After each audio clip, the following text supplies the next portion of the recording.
Hey, welcome to Hear Us Out. I'm Paul, And I'm Patrick. and we're going to be talking about Thunderbolts. Everybody's seen it. Everybody's seen the trailer and everything like that. So we're going to talk about it too, I guess. Yeah, Thunderbolts asterisks. Yeah, More to come on asterisks. that later. Yeah, which is a very kind of weird, like adding to the Thunderbolts kind of title part.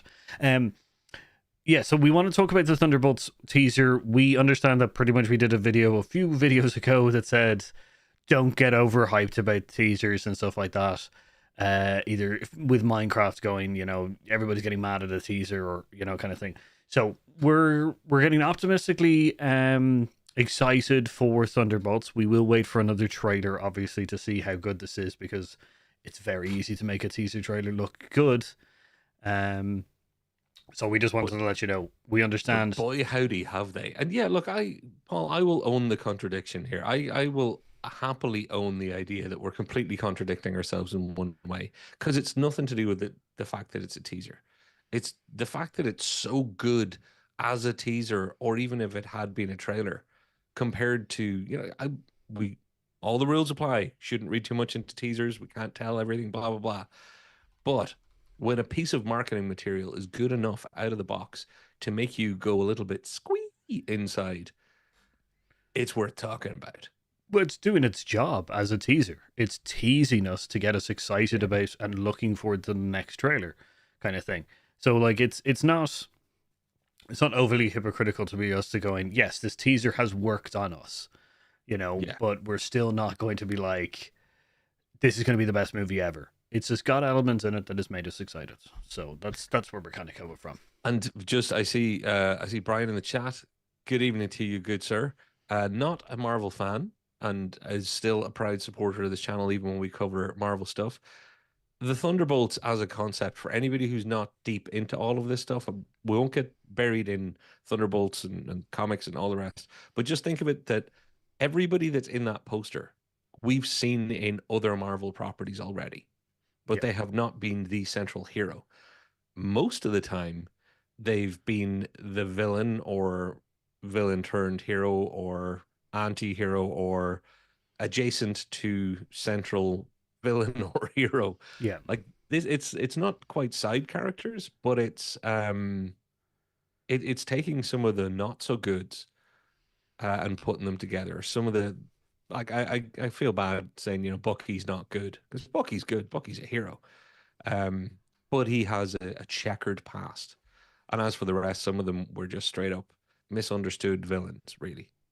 Yeah, that's the thing. So yeah, it's essentially just the I don't want the MCU's version of essentially Suicide Squad, Yeah. but they're not essentially expendable as much. They are just Yeah. highly skilled people of questionable ethics that have decided to come in this way.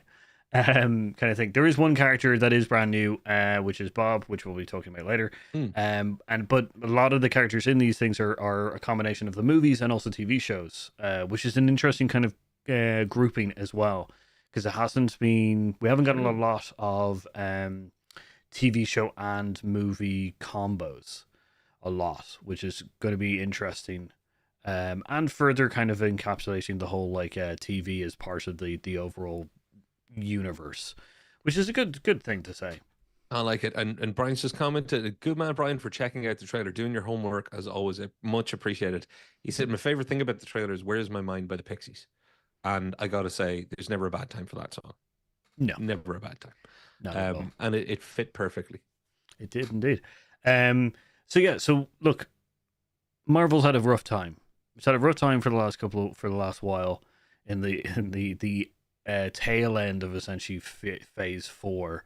We're moving into phase Mm. five now, kind of thing. It hasn't set up next the next arc in the story, for many reasons. Like they've had kind of controversies and issues with productions, and then obviously just the quality of movies that they've released have not been Plus, they've released some interesting. crap. Yeah, it hasn't been interesting. Hasn't gotten the audience. Hasn't got the fan base really kind of going for them, kind Mm. of thing.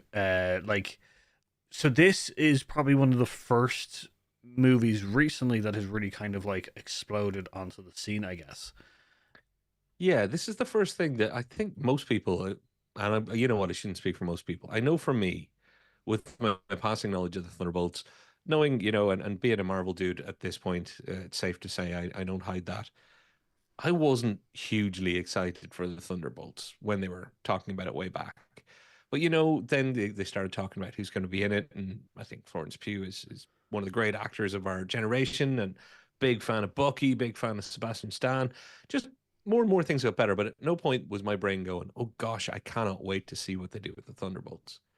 Like it just wasn't really a thing inside me, and it's because of maybe how subpar a lot of the Marvel stuff has been. So I'm just setting my expectations low. This this teaser has ruined that in some ways because now I can't help. It's all about the vibe, Paul. The vibe is there. Yeah. This is classic MCU. This is we're going to have fun. We're going to use the power of our interconnected stories to weave something interesting. It just feels like they're saying, "Hey, we've got a very good chance that we're going to give you something new again." Because an awful lot of the Marvel stuff in the last long time has been an extension of something that came before, and that's it. Whereas this just it felt that kind of, hey, we finally worked it out. We've got all these Lego pieces everywhere. We're going to make something new out of them. And I just, there's the line at the end of the trailer. Sometimes there's bad people and there's worse people. I'm down for watching bad people be fun. It's enjoyable. Yeah. I can't agree anymore. The whole kind of pacing of the teaser trailer and everything like that was very reminiscent of some of the older kind of really liked items. Um, we'll talk about the cast soon. There's some kind of hidden stuff in there in the teaser that really kind of got me thinking a lot about what's going on and everything. There's an intrigue about a certain character who suddenly turned up. There's also the fact that we have Brave New World, and then the Thunderbolts is coming out before it, kind of thing, which makes it also interesting. Sebastian Stan returning as Bucky, especially in the way that the trailer portrays him, is a little bit more Terminator, which we'll get into a little bit more as well. So, like, yeah, I'm gonna jump in, like, yeah, Go for it. jumping into Give the it. cast, jumping into the cast. Florence Pugh, like Elena, just an absolute knockout star of the MCU, like exploded onto the scene of like being the little sister of Scarlet of what you got Black Widow of Scarlett Johansson's Black Widow was incredible, and then just going from hit to hit with Hawkeye as just a side character kind of thing. Stole the Hawkeye show. Yeah, completely stole it. And then this is going to be the next kind of full blown kind of movie that she's in, with other characters. And I'm like, I cannot get enough of this character. I cannot get enough of Florence Pugh. She is amazing. She's Yeah, just has she ever not been amazing in something? Like I famously, if you've ever watched the channel, the first ever tweet I ever bothered sending was because I came out of I'd had Twitter installed for a long time. I saw Fighting with My Family, which had Florence Pugh in it. I'd never heard of her, much to my regret, because I came out and I basically sent a message going, "Okay, there's somebody who's going to be a huge star," thinking that, I'll say this, it'll never come to pass because it's business. Who knows if anybody's ever going to spot this person who's obviously really talented. Well, everybody spotted her, and all she's done since is just keep showing up and kicking ass from an acting point of view as an yeah. actor. But you could carry that, she could carry the whole MCU with the combination of how good she is and what she's able to bring to the character they gave her. Yelena is way more interesting than I'd say 50% of what we've gotten since the original Avengers movie. Like she'd be able to carry a phase of the MCU on her back. So the fact that they're starting to make use of her, I'm here for it. I'm here for it and twice on Sundays. Which I do think is like to move on to the other characters. This is a really strong pull towards the movie. Having essentially Ilana return essentially is a great. We've always wanted to know more. It's a character that we're very much interested in. Having her return essentially in the Thunderbolts. It's a massive pull, and with that, sorry, go on before we Just move on. before you move, Doug, I have to ask you a question that I purposely didn't ask you off air. Good. She's sticking with the Russian accent. Yeah.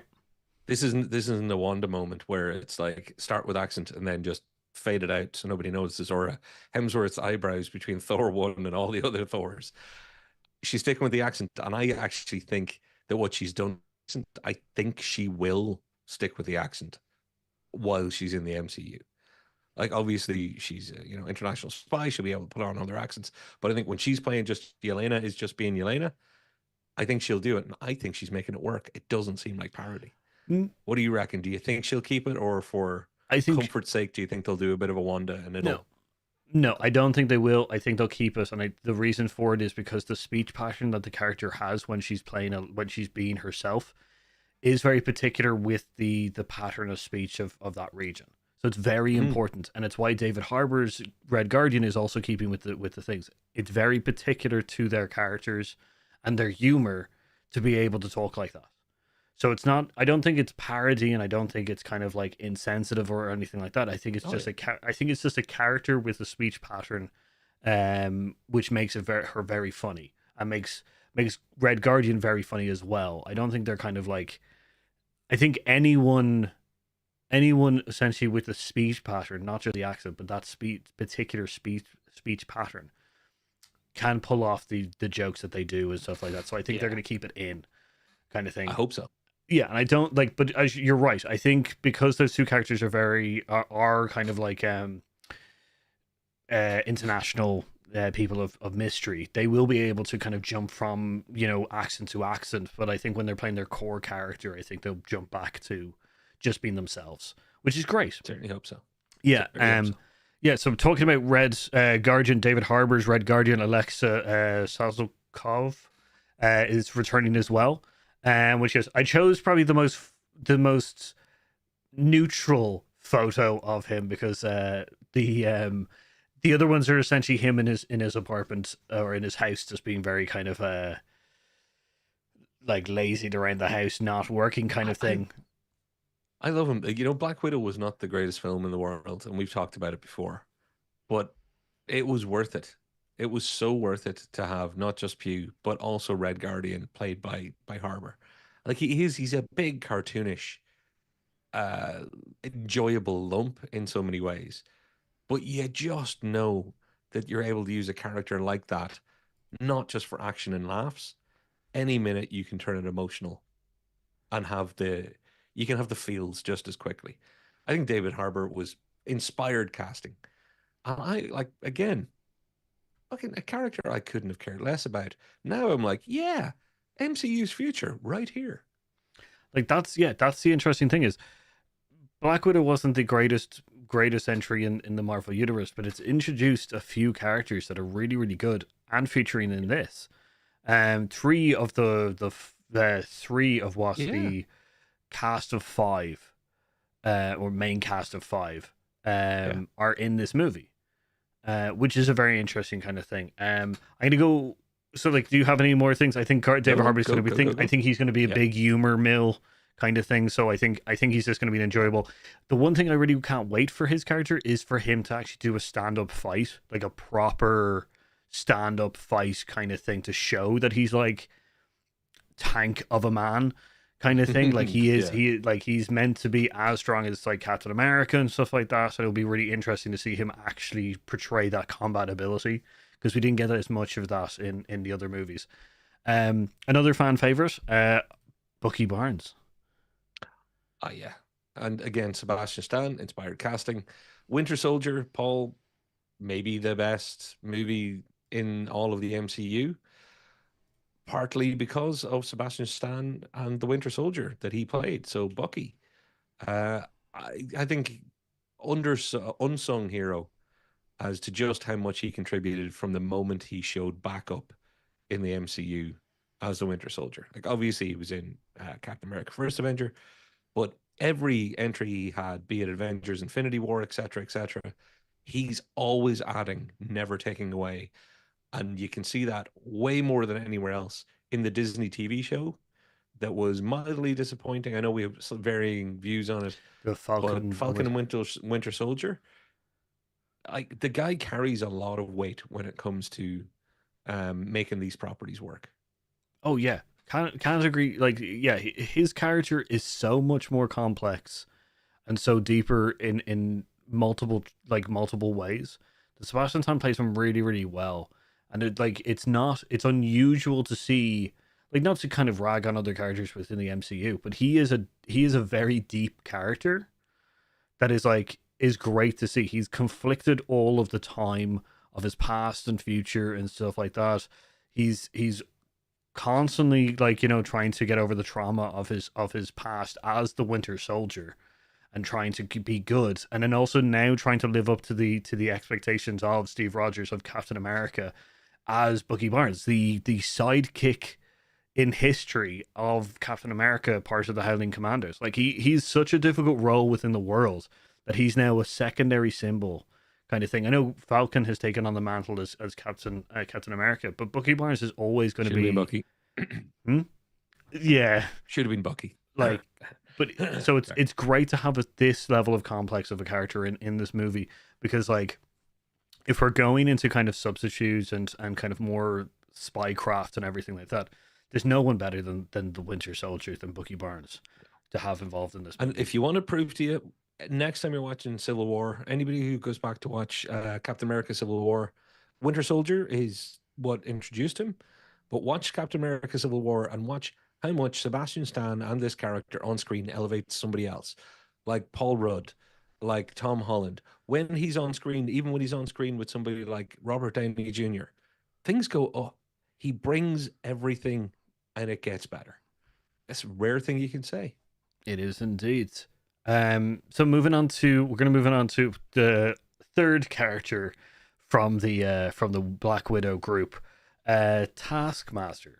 So we've talked about characters that we've always been excited about, or at least have grown to like them even more. Taskmaster from Black Widow was a bit of a letdown. Yeah, and I would say more than a bit. The actress, Olga Kurilenko, a lot of people know her as James Bond person. She's been in other stuff, and she's been very good in some of it. I don't think she's the problem. In fact, I don't even think Taskmaster as a character is the problem. I think it was the treatment of the character Taskmaster in Black Widow. Yeah. They didn't land the plane, and honestly, I would have been happy to have never just seen that version of the character come back again. So the fact that I'm excited about this movie, even though it's got a character that I'm like, you know, ready to give another chance, because if they can start getting the mechanics of Taskmaster right, it could actually be interesting.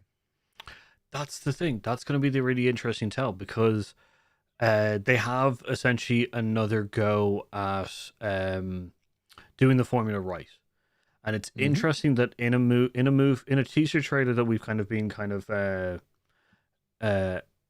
excited for, that a few of the characters are the ones that we're kind of less excited for, but all together, like, they really kind of, once again, Bucky Barnes maybe is elevating essentially the other characters.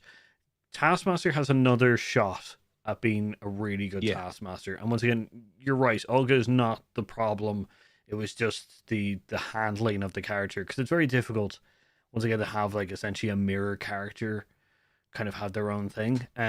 Yeah, for anybody who doesn't know Taskmaster, and I'll explain it badly, and you can all pick it apart in the comments.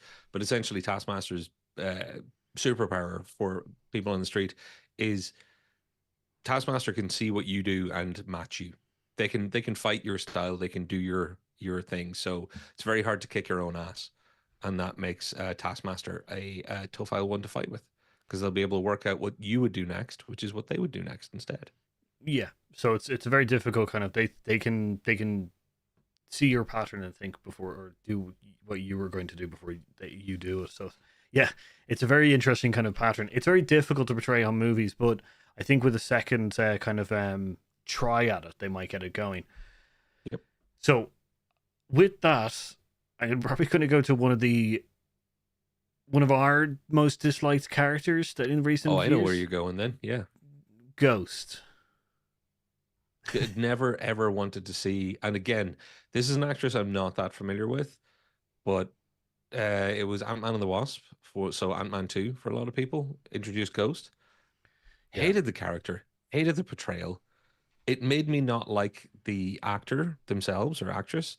Um, and you know that's unfair. I would happily see her in something else, and if she was great, great. But I felt like it just felt like bad writing, bad acting, bad character, bad everything. Just bad, bad, bad, bad, bad. So where Taskmaster, I thought they'd wasted an opportunity, and it was a shame.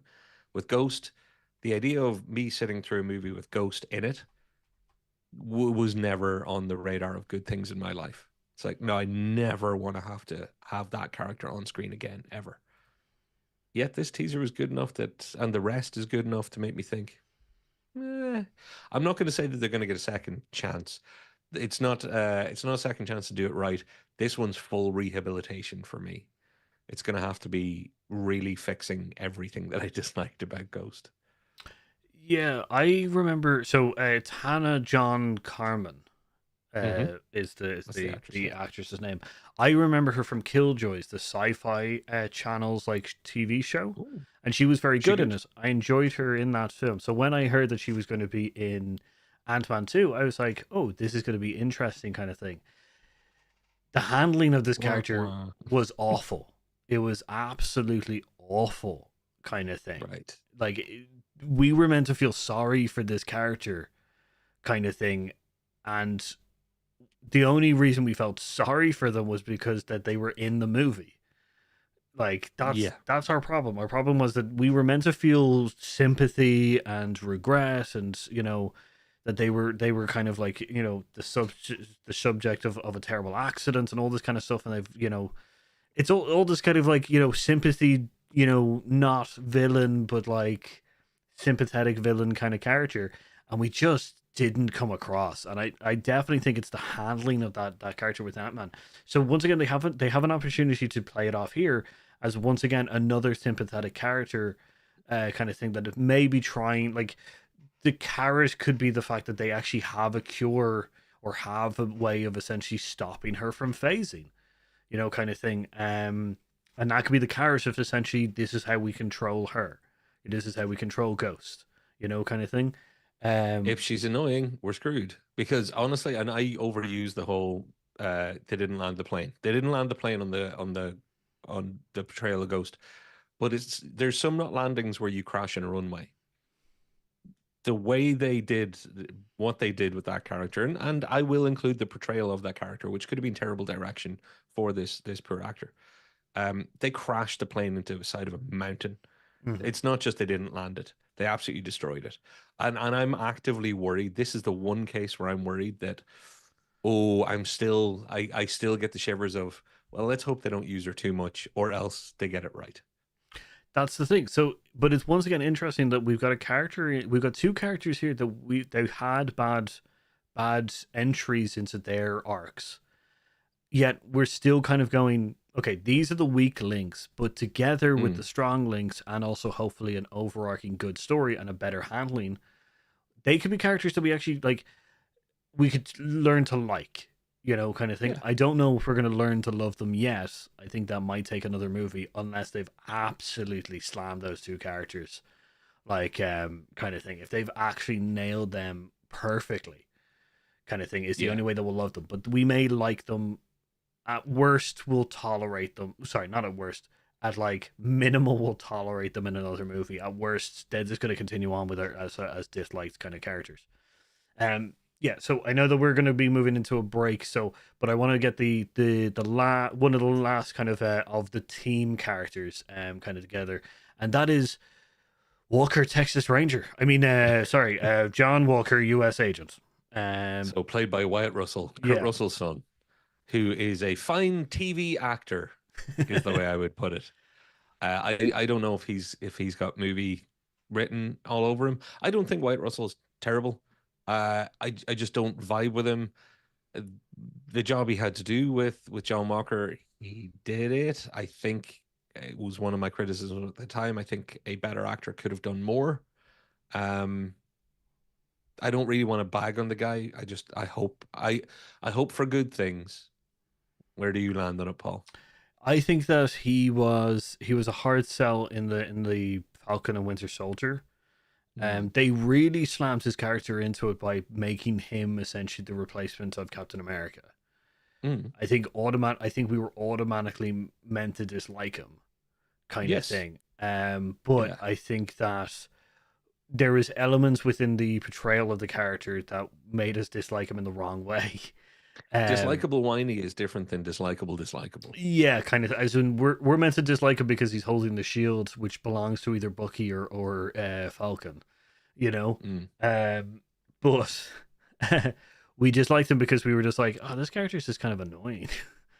And I um, kind of put it down a little bit to portrayal. And I've seen, White Russell in other things, the Godzilla stuff, the Monarch.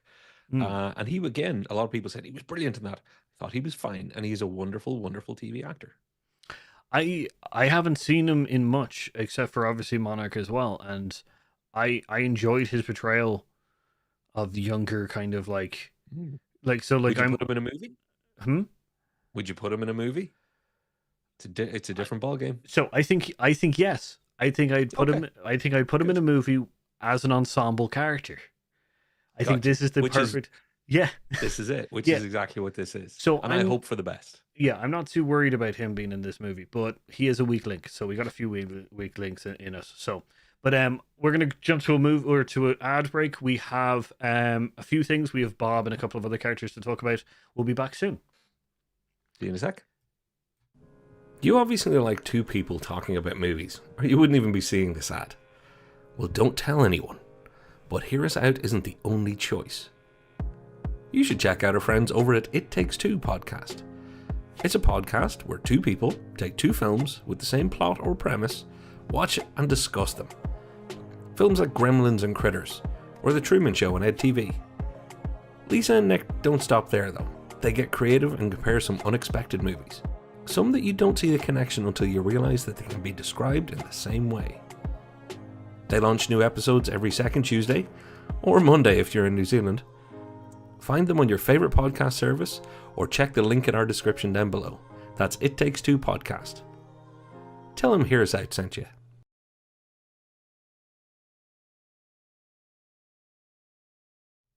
Hey, welcome back.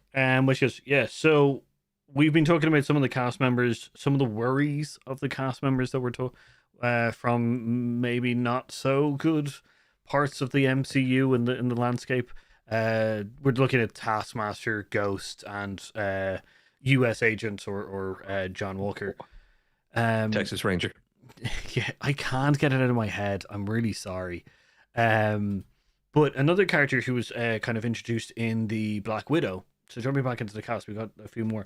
Jumping back into the cast, one other character from Black Widow, which is at the end, is Julia. Julia Louis Dreyfus's character. It's such a long name. Let's just call her Valentina. Yeah, Valentina. I'll give her a De Fontaine. Basically, Julia Louis Dreyfus from Seinfeld and Veep fame, but she's already showed up in the MCU already, also as in two places. One, she was introduced in Falcon and Winter Soldier. She was introduced in Black Widow. Was she in? That's why it was just. She's at the end of Black Widow, and then she's in it more in Black or Falcon and Winter Soldier. I was trying to remember the order there. So she's got a direct connection to Wyatt Russell, to Walker, Texas Ranger. She's also got direct connection to Yelena Belova. So makes sense that she's here. But her name isn't Ross. And that's going to be important in a little while, Paul. Yeah, because this is where... So she is known as the broker in Falcon and Winter Soldier. She seems to be a high... essentially an information broker or a kind of like Nick Fury-esque character of a shadow person, a shadow organization kind of person. Julia Louis-Dreyfus plays this so well. And I love her. Having her as a counterweight to the Thunderbolts is going to be a really, really interesting kind of dynamic. She's so suave. She's so sophisticated. She's so in control. Like I love that's her. it's so weird to have a character with so much power being so lovely and kind of so Mhm. charismatic, and her her riz is so high when she's in a scene. It's so unbelievable. Like having Yeah. her with Florence Pugh in that kind of post credit scene is just so good. Yep. Like Yeah. Well, um that's what happens when you get two great actors on screen together. Again, casting is everything, and oh boy, was that the smoothest buttery landing ever. And that's the last time I'll use the analogy. But my God, what a choice. Well done, whoever convinced her. yeah, having like Valentina in this and having which gives Julia play it is just a great. I like having as possible a villain or possible an ally in this film is really making it interesting. And the problem is that you just don't know which one. I can never know which one she's True. going to be. So it's an interesting tell, and she's one of the outside the team Mm. characters that I'm really excited to see more of. Well, she's pulling strings behind the scenes in some way. In some way. But what way is remains to be seen. So much so. So there's a character who we haven't talked about whose name is on the poster. Thaddeus Thunderbolt Ross, Yeah. which we've seen in one trailer. Obviously, Harrison Ford has replaced, which was the previous actor, which Yeah. was William Hurt passed away. And his is an interesting kind of just to take a moment on Thaddeus Thunderbolt Ross. Uh, if anybody watched the Ed Norton Hulk, as it's referred to, um, he's what would you call him? He's the antagonist, I guess, in that. He yeah. then shows up in a post-credit scene with Iron Man. There's a whole thing there. He's been around. They've been teasing this idea that Thunderbolt Ross exists, and he's an antagonist when it comes to. I'm trying to remember which of the was it Infinity War or Endgame, Age of Age of Ultron, Ultron. and Yeah, yeah, and later on in which was Endgame. they kept sprinkling him in. Like they Mm. never took him fully out. And even when, Hulk was kind of pushed away from the MCU and the recast with Ruffalo, blah, blah, blah, he's been a constant. And then, the actors pass away. It's unfortunate. But the fact that they managed to then say, who's going to replace that actor? Harrison Ford, the last man you ever thought you'd see in the MCU. Like, ooh, they're going to do something with that character. And then they went full Red Hulk. We know that because of other trailers for Falcon, Captain America, Brave New World. Yeah, Captain Falcon, as I was going to call him. But yet, he's not on the IMDb for this.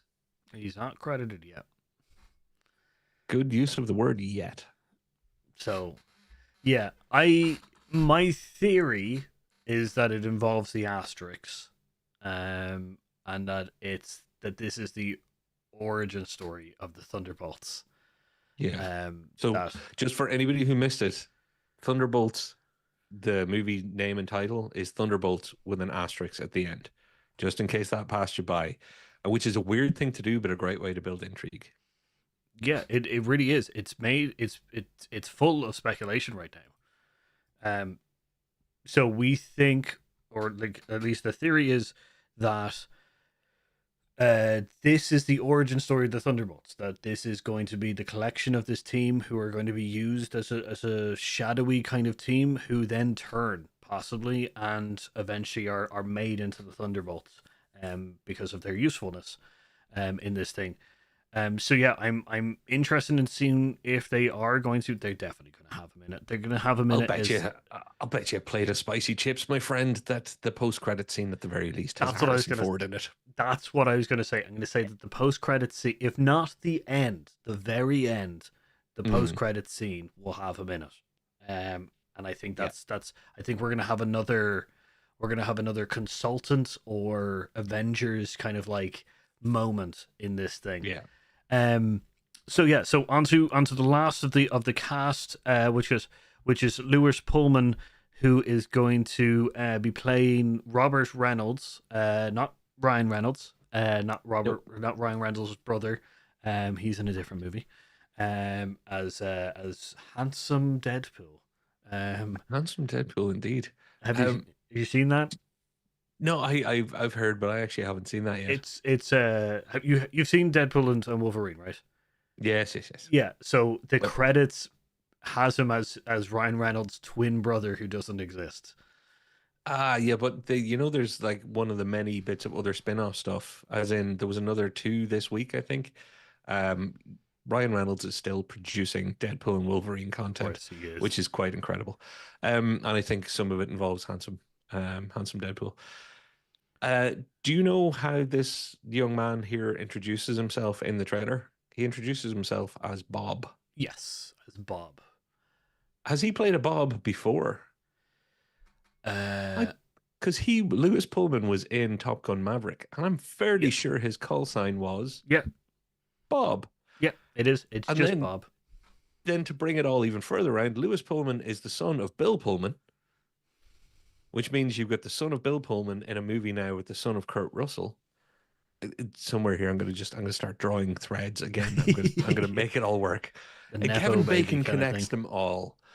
But yeah, so I'm kind of I like this actor. I like him. I think whatever about Nepo baby stuff that people get all antsy in their pantsies about, couldn't give a crap. This dude's got some. He's got some charisma too. I find him engaging to watch. I think he can play. This is going to be. Do you want to say who the character is in a second? But he's going to have to play very different people. Yes. So yeah, he introduced himself with Bob in a very kind of funny, kind of like weird way. He seems to Shy be way kind of even. yeah, he seems to be kind of like this disgruntled and stuff like that in a sense that he's or disheveled kind of way. Unlike the other kind of Thunderbolts who've come together to that place. Um, he is going to be playing none other than Sentry.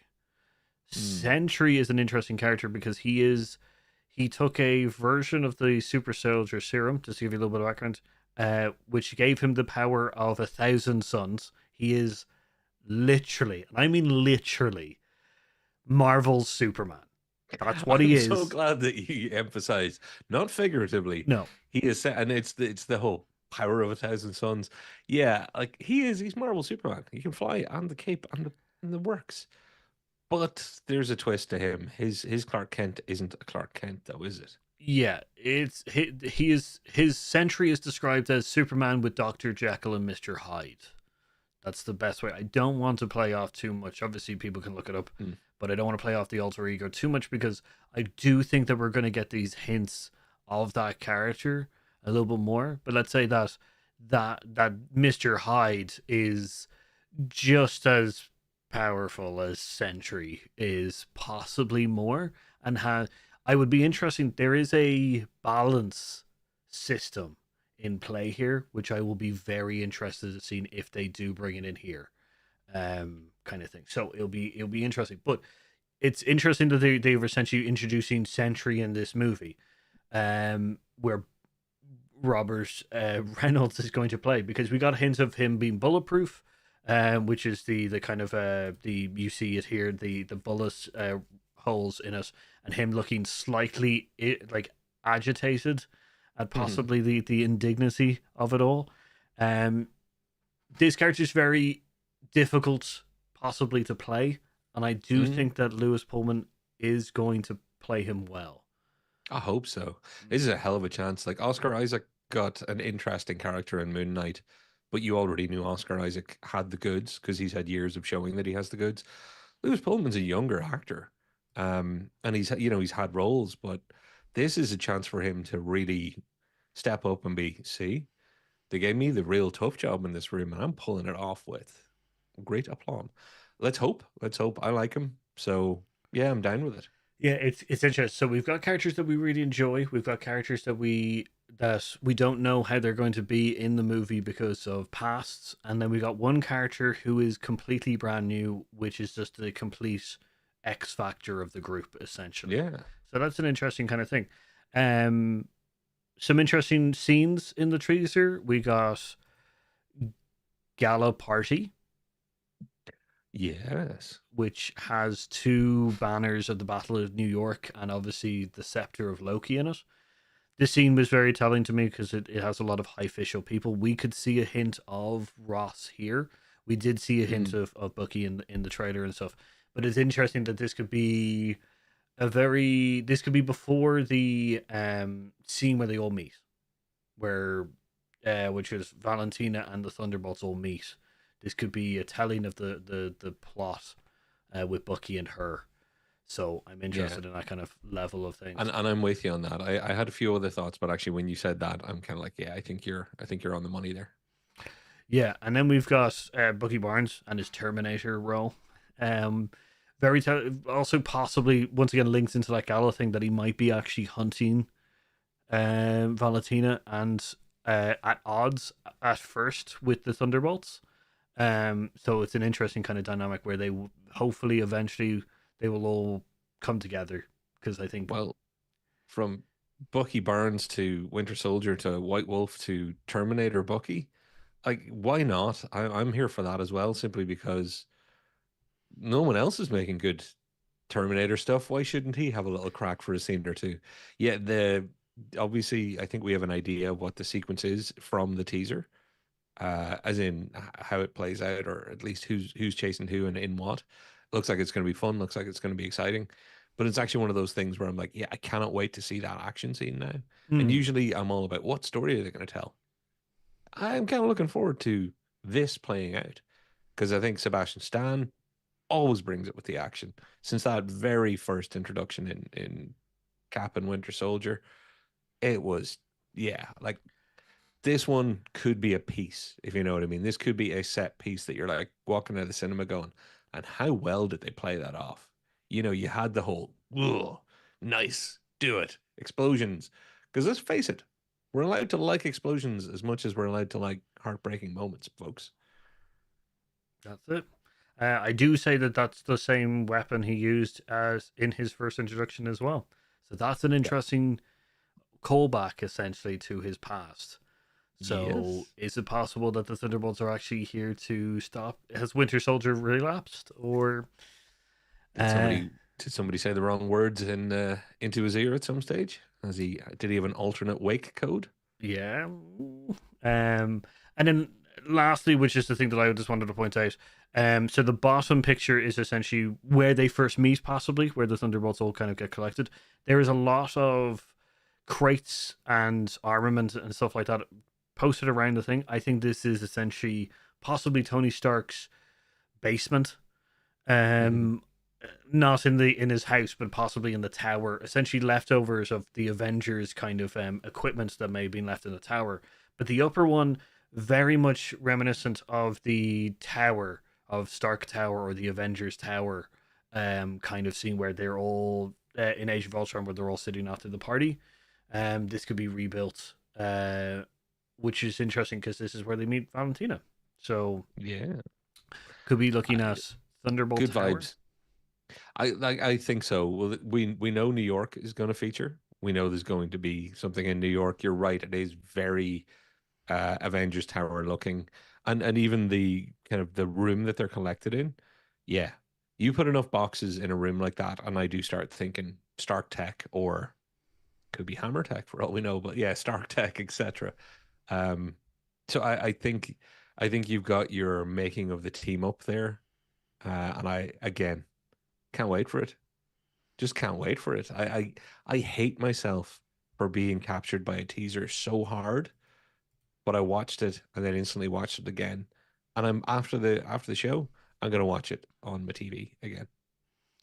But that's the telling of a good teaser trailer. It's got us interesting. It's got us hooked.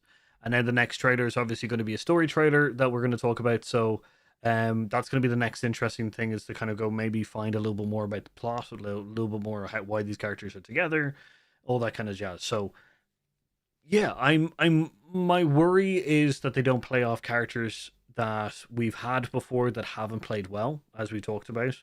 But overall, this could be a return to form if I'm a little bit Hope more so. optimistic on this side. I hope so. Look, I have not been for something that isn't a sequel or continuation. I have not been this kind of excited for anything since phase one, really. Yeah. as in a new property starting up. Not that I didn't like Shang-Chi, that was great, but I wasn't that excited for it. Not that I liked Eternals, I didn't, but I wasn't that excited for it either. Like it can go all sorts of ways. But this one, it's theirs to lose. Let's just say they've started off on a high note.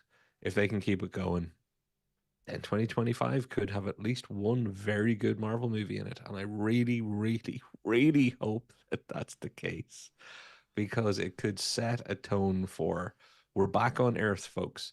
We're doing stuff with the lore that we've built, and we're doing new and interesting stuff with it. Not everything is going to have to hang around the big massive story of Robert Downey Jr. or we're not going to have to parachute in Spider-Man just to try and make sure that we have one of our big famouses in here. This is for me what the MCU should be doing. And when you cast as well as they have, how do you fail with Florence Pugh, Julie Louis-Dreyfus, Sebastian Stan? How do you fail with those people? I don't know. Maybe we shouldn't be so apologetic for being optimistic. Like on paper, this works. Yes. Yeah, that's the thing. So I do think that we need to, before we fully go down the rabbit hole of the Thunderbolts, I do think that Pull me back. the next trailer is going to be a really big tell about, are our excited levels valid, or is it just a really good, well edited teaser trailer, which is what they should do. But is it going to be a letdown in the sense that we now see what the plot is and we see more of the characters' interaction and stuff like that, and then that goes downhill? You know? Thank you for bringing me back to Earth. And thank you, everybody behind the Thunderbolts, for bringing the MCU back down to Earth for a little while. Yeah. So that's a good one. I do like that. There you go. So yeah, let us know in the comments down below what you thought of the trailer. Let us know what you think of this video. Let us know if you have any kind of comments about how we did on kind of our trailer breakdown, I guess, or our trailer excitement, or kind of video. But yeah, important. Let us know about what you thought about the Thunderbolts. Are you excited? Are you sick of the MCU? Anything? Let us know. Which is also, it was Civil War that I was talking about with Thaddeus Thunderbolt Ross. I got there you go. But yeah, anything else you want to put towards the correct? No. I want a time machine so I can jump forward, watch it, and then come back and do this video all over again, just so I don't end up either being really too overexcited and regretting it, or being able to be happy to be this excited because it all turned out well. So yeah, I just thank everybody for joining us. Please like, subscribe, all that stuff, but also get in those comments. I want to know if anybody else is as excited as we are. So yeah, thanks very much. I've been Paul. I've been Patrick. And we've been Hear Us Out. We'll talk to you next week. Hear Us Out, Asterix. Bye.